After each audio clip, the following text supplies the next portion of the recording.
मैं ठंडा था बारह बढ़िया लेकिन माँ कहते क्यों बढ़िया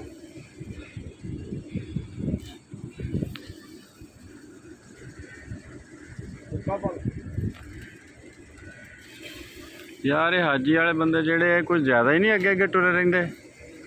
कित्थे है ये आवाज़ मार इनू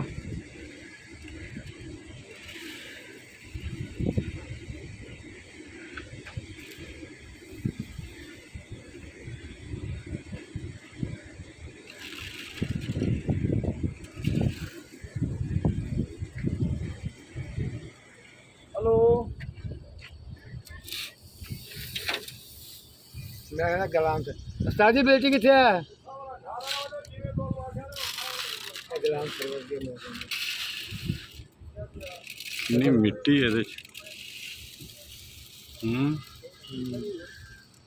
उस्ताद कितने लोड की लेने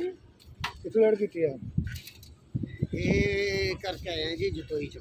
वही गलाम सरवर में हेलो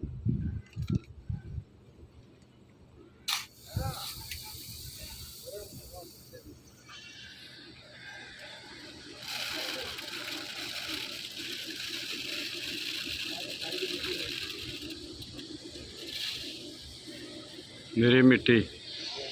सारी की मिट्टी है ਇਹ ਜੁਤਾਈ ਵਾਲੇ ਮਾਲ ਹੁੰਦੇ ਹੀ ਇਦਾਂ ਮਿੱਟੀ ਵਾਲੇ और डबल बम्बू लग गई